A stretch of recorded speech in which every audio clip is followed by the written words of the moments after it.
from Lagos. Zainab Suleiman Omar is running for an assembly seat in Kano State. She is the youngest woman to run for such a position there, and she joins us from the state capital, Kano. Aisha Salahuddin is a journalist with Steers Business. She has covered the run-up to this year's election. She joins us from Lagos. And from Abuja, we have Samson Itodo, the executive director of IYAGA. That's a non-profit organization committed to the promotion of democratic governance. It was the driving force behind Not Too Young to Run. Hello, everybody. Let's get started. Thanks for having us. Thanks for being here. Let's get started with our community because we had such a massive response when we told people we were doing this show. So let's dip right into the issues that Nigeria's youth are facing with this Instagram. This is from Benson, who posted this not too long ago, just about a day. Our foundational right to vote is central to our need to continually work to protect, preserve, and strengthen our democracy. So we asked him to elaborate on that, and he did in a video comment that he sent to stream. Here's what he told us. One of the reasons I'll be voting this weekend is because of the increase in the rate of unemployment in the country. For a country like Nigeria with massive wealth and a huge population to support commerce, we still have the largest number of people living in extreme poverty. About 86 million people are living in extreme poverty in the country presently. And that's just disgraceful because we call ourselves the giant of Africa. Disgraceful. Omoyele, I'm going to throw that one right to you. He's worried about unemployment. What's your thought on that? Oh, man, 1,000 naira, you are bound to poor. And Nigeria is enable you to have shelter and be able to go to a doctor if you fall sick. None of that is existing in Nigeria. That's the reason we are poor. It's because our system is designed to make people poor and keep them trapped in poverty. What would be a living wage? I don't think it's beyond... Yes, Samson, go ahead. Yeah, I think it's beyond whether we've got a system. There's also the issue about political leadership and whether leaders who are placed in positions of authority have been able to develop policies that are geared towards first boosting industrialization or creating an enabling environment for businesses to thrive. So there's a question of accountability. There's a question on the quality of leadership. And I think that it's important to underscore that beyond the system, you've got individuals who over the years, rather than use public office to advance the common good, have, taken to corruption and have siphoned public funds. So Zainab, what do you bring that's fresh to this typical picture that keeps repeating itself in Nigeria? Well, one of the things I believe I'm going to do when I get there is that as it is certain that Nigeria we lack unemployment. Like even in my constituency, like in Kano State now, you find out that most of the youth are educated, but they don't have the capacity to have employment. So how I'm going to tackle this is that I'm going to partner with non-governmental organizations and private organizations to kind of partner with them so they will bring more job opportunities for the youth in my constituency and in Kano State at large. I'm looking here at the unemployment rate. This is on the Nigerian elections 2019. You'll find this at aljazeera.com. Down here, unemployment rate 23.1%. And out of the population who are able to vote, and the population in Nigeria, 51% are between 18 and 35. So I'm just wondering, Aisha, when we look at unemployment, so many are going to be young people. What does that picture look like? Give us an example. Femi, I think it's important to add, beyond unemployment, to look at youth unemployment is actually at about 38%. Thank you for that. So when we talk unemployment, we should also look at youth unemployment. Because it's more skewed towards youth than anybody else. So Aisha, give us an example. So I think, I'm not sure what you mean by an example, but I think that that takes us beyond statistics, because statistics, but real people's lives. What does that mean?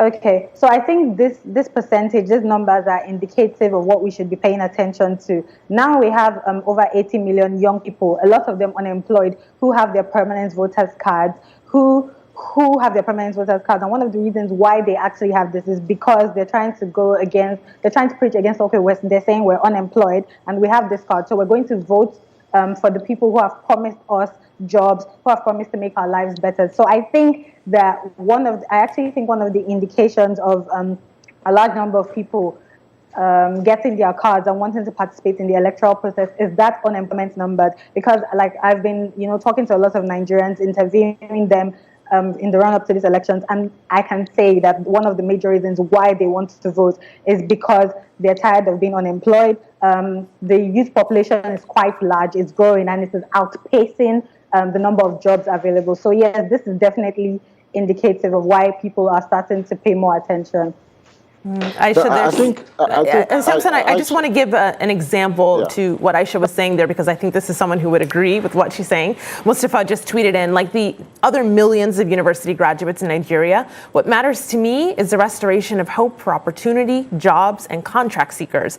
I want a government that would show true commitment to due process, even as it creates jobs. Let my hard work pay off. And just to give an example of how he cares and how strongly he cares. He says, I've been on the road all day, 9 hours, to my hometown to vote, and I've only just arrived. So you can tell how much Nigeria Decides 2019 matters to me. Samson? No, absolutely. And if you look at the outlook, especially for young people in Nigeria and voting in these elections, I just wanted to make a point and piggyback on what Aisha said.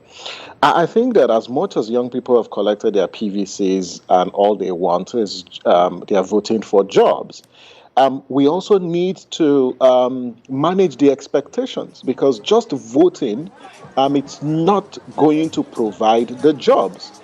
The participation in the civic process post-election and holding the candidates to account is very, very critical. And we've got just about a couple of hours to go to the elections. Have we asked these candidates enough questions on how and which sectors are they going to create these jobs? And what is the timeline? So we can actually hold them to account. And I'll be very, very interested to hear what Sowore would say as to his own plan for creating jobs. Let me just quickly say that I think this is where political education needs to come in, especially for the young Nigerians who are voting. So a lot of people don't even realize that they have the opportunity to ask those people who are contesting for how they intend to do things. Politicians are very great at saying that this is what I'm going to do. I'm going to give you so and so jobs, but they're not particularly great at saying how they're going to get there. So I think political education, especially for young people, is super important, because they need to be able to ask, like, what are you going to do for us? And just like you said, Samson, in terms of longevity, like, what are your future plans for us young people? So again, political education for young people is super important. I want to pick up on that point. Zainab, go ahead, make your point briefly. I'm going to move on a little bit more. Go ahead. Well, I want to just add on what Mr. Samson just said, because when you look at, when we say you are voting for unemployment, you should also engage. They should also participate, and also are they truly ready to track these campaign promises? Our candidates are giving this one, because already if I'm doing my own campaign, I normally tell them to please try as much as they can. When I get to the office, they should track what I've been saying. They should track my campaign. So I urge most of the youth that are ready to vote to decide Nigeria this 2019 to also track the campaign promises. Yes. Okay. All right. So we won't know unless you get elected, and then we'll see if you're keeping your promises. Aisha said something really important about political education. This is what the Not Too Young to Run campaign has been doing. They've been encouraging people to run, and then also encouraging people to be educated about the political system. I have to show you a little clip of this video. The very important card that unlocks the door to our future. Now that is powerful. You think it's your ATM card? No. Let's talk about this card. This special card has an embedded chip that contains every voter's sensitive information, like the facial image, the fingerprints, and biodata. On elections day, this card will be used to confirm, verify, and authenticate every voter using the smart card reader. Why is this card? There's so much in terms of infrastructure to helping so many new voters getting into the system, and also new young people, politicians running. So I'm just wondering, Zainab, from your perspective, how did you get to the position where you're now running for office?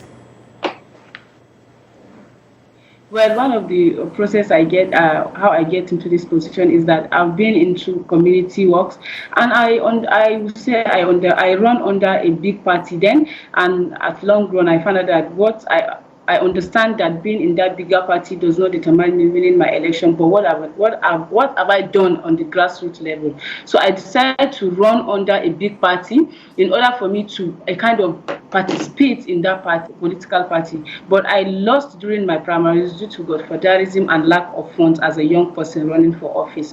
So I left the big party down to a new party which I'm running under. So one of the challenges I would say I face is lack of funds and also lack of godfather in that aspect. So me coming to this stage, I was once a school politician and now I'm running for the State House of Assembly office. I hear what you're saying there, and you mentioned a word that if our audience was watching our last Nigeria election shows, they will know, but if they weren't, they will not. Godfather. Can you explain that for our audience? Well, what I meant by godfatherism is that there's these people that are there in most of the politics in Nigeria, and that they will say this particular person is going to be the head this year, and after 4 years, the social person is going to be on this is going for this seat next year. So this is what I lack as then when I run for councillorship. I found out that me running under the big party, I don't have a strong godfather that is going to stand for me. So that godfather I lack was one of the reasons I lost my primaries then when I was running for councillorship. So what I meant by that godfather is those kingmakers. There are those kingmakers that when they say, yes, you are going for this seat today, definitely you are going for that seat. So these are those people that I believe they are my own threats then. Yeah. So the godfather, the kingmaker, the patron who has the money. I wanted to turn your attention a little bit. Godmothers, please. Yes, and the godmothers, whoever has the money. I wanted to bring your attention to this comment we just got on YouTube, though. Omoyele, I'll give this to you. James says, some are too young and too undereducated to have a voice in politics. So kind of pushing back against that idea of too young to run, not too young to run. But Omoyele, you first joined our show, The Stream, back in 2012. Here's the headline from Sahara Reporters, The Young and the Jobless. And you were on with a state governor and others. Do you believe that you are too young to become president? No, absolutely. I'm probably a little bit in the middle, a little bit too, I'm not too young, I'm not too old, I'm youthful. I'm 48 years old. I'll be exactly 48 years old on election day, next Saturday.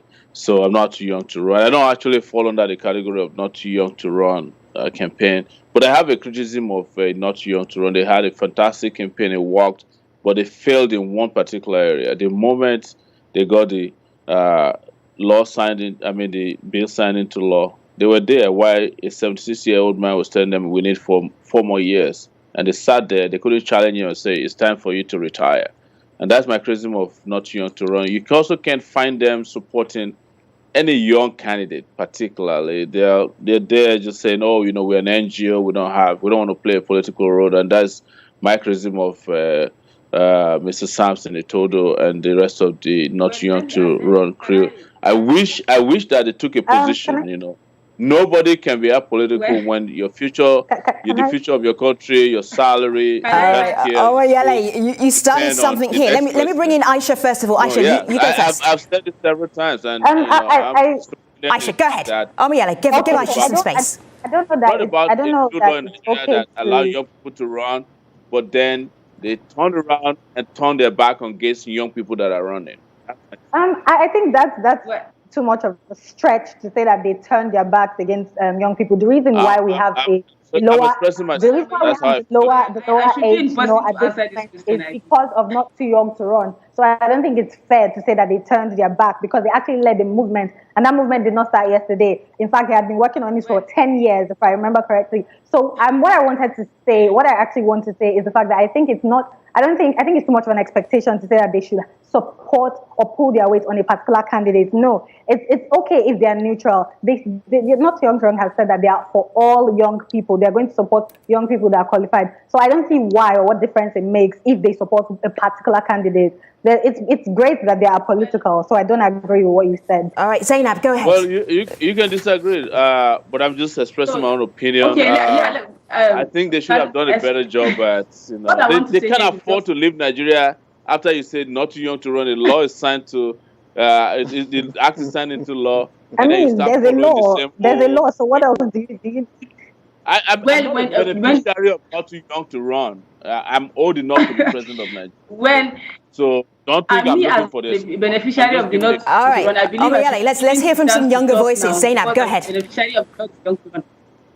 Well, as a beneficiary of the Not Too Young to Run, I believe the Not Too Young to Run is a non-partisan organization, but also I, as a young candidate, have benefited so much in the Not Too Young to Run movement because I've been given visibility resources. Even if I'm not giving money directly, I've been given visibility resources. I've been on media with the Not Too Young to Run movement. So me as a young person, I should be the person I should be the person to answer this question, I believe, because I've enjoyed the Not Too Young to Run movement by these visibility resources I've been having. So me, as a young candidate, you are running because you want to win, and also when you are running for election, you should believe that there are some things you need perfectly to run that election. Anything you want to do, you should have a timeline of whatever you want to do. So as a young person running for office, there are some certain things you believe you are the one that is supposed to do it on your own self. You don't have to just be on that this social person is going to do it for me. I'm running because the Not Too Young movement is a movement that is going to help the young people, is going to give them money, or also you should also run because you have something you want to give to your own people. So I believe the Not Too Young to Run movement have benefited from the Not Too Young to Run movement by visibility resources I've been having so far. So me not giving money, supported by money, is not something that, yes, I will say, I'm not giving money. You are running because Zainab, you know you have I hear you. And I think you wouldn't even be talking on this show if that Not Too Young to Run law wasn't in place. Samson, I want to push on a little bit more because we've got 5 minutes left in this particular part of the programme, and I want to ask you about the particular challenges for young politicians trying to run 2019. In fact, there are a couple of challenges. I was going to respond to, I'm sure, but I think Zainab and Aisha already put it rightly. There are a couple of challenges. There are structural issues we need to deal with. The cost of politics. Nigeria operates a very toxic political system. It is criminal for you as a young person to aspire to run for office. First, you're either battling with political parties that don't uphold the tenets of democracy, or you've got political parties that care about imposing candidates, or you've got a ruling political elite that thinks that young people don't have a place in the table. The cost of nomination forms in a political party is way high.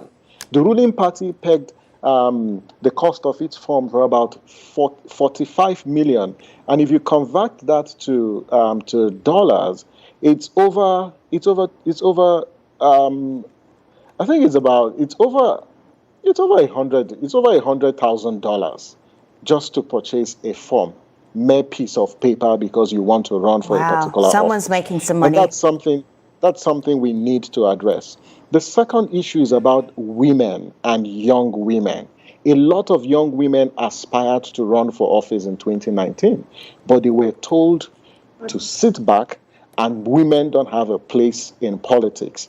And that's why we celebrate Zainab today, because against all odds, against the frustration with this system, Zainab took the gauntlet and went to a different platform and decided to run. And that's something that is worth celebrating. The third issue also hovers around the electoral system. It's important that when we talk about political participation, we look at how free and fair is our electoral process that guarantees the emergence of competent persons with capacity and character to aspire and also emerge as winners of elections. So these are some of the challenges. But to fix this, we must reduce the cost of politics in Nigeria. We must reduce the parasite of office, because for public leadership in Nigeria, people only the driving philosophy is not results and impact. It's just self-aggrandizement. And how do I ensure that my own family and my own tribe and my own and those who are of the same religious extraction enjoy from the national cake, and that's something that we must fix. So Samson, you listed. Thank you, Samson. Simpson, you listed a bunch of reasons. I want to give us one more that we might be afraid of. This is a video comment we got from a journalist, Mercy. This is what she told the stream. Barriers to young people's involvement in politics in Nigeria would largely be dependent, moving forward, by the 2019 general elections in Nigeria. Voter apathy, the level of violence by the political class. For this time, we're having 20 million young people, first-time voters, that will be voting for the first time. The election will determine how young people react to the electoral process moving forward. But it is an indicator for the future of young people in this country. Omoyele, in 30 seconds, apathy. Is that something you're worried about? No, I'm not worried about apathy. I'm worried about how young people interpret their roles and the fact that I'm worried more about complacency. And complacency comes from relying too much on social media as opposed to putting your feet on the ground. And as someone said at the beginning of this show, nobody's going to count your likes or retweets or how many times you appear on Instagram. It's going to be by the number of times people vote for you. And again, I would say, finally, Samson, you guys needed to have done a little bit more than just showing up a few people as not too young to run. If you sign a law that still gives us a 76-year-old president, probably... Omoyele, you're repeating yourself. So I'm going to ask you to put a pause on that for a moment, because in a moment we will continue this program on YouTube. Samson, you can have the right of reply there. But first, let's take a look at what people are saying ahead of our special show for tomorrow on women's representation in Nigeria. We'll have a look at this tweet. This is from Ollie Owen, who writes, there have been more than 180 gubernatorial swearings in Nigeria since 1999, and not a single one has been of a woman. Let's think about that for a second. Oh, we'll give that subject a lot more time in our special show tomorrow. But now we're going to continue our discussion about youth and the Nigerian elections online. Stay with me. You need to be on your computer, your laptop, or your phone. This is not going to happen on your TV. Go to your browser, type in Al Jazeera, under press here, .com/Nigeria stream. And as long as I haven't done a spelling error, that will take you, yes, to our online show, live now on YouTube. And then we can pick up on Nigerians, young Nigerians, also looking at the Nigerian elections. Malika and I will see you on YouTube in less than 10 seconds. See you soon.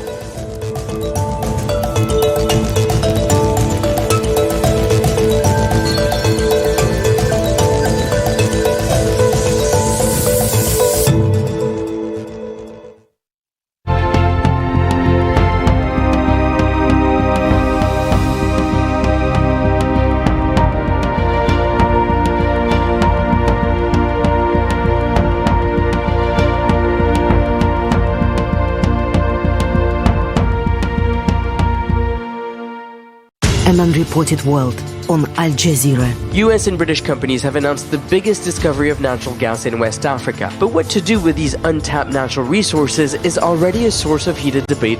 Nothing much has changed. They still spend most of their days looking for water from dry riverbeds like this one. 5 years on, these Syrians still feel battered. For even those who managed to escape their country haven't truly been able to escape the war. Recruited to win a war, exploited on the battlefield. The colonial regime placed a different value on African life than it did on European life. Then abandoned for a lifetime. We should be ashamed that veterans who fought for our country are living in that poverty. People in Power investigates the plight of Imperial Britain's African troops. They gave me nothing. The forgotten heroes of empire on Al Jazeera. Talk to Al Jazeera. We ask. You personally are one of the main beneficiaries. Is that the case? We listen. We want peaceful relations with India also. That was exactly my point. We meet with global newsmakers and talk about the stories that matter on Al Jazeera.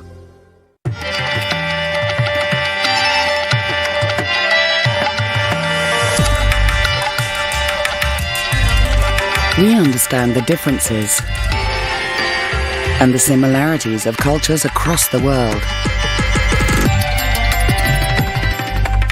Al Jazeera.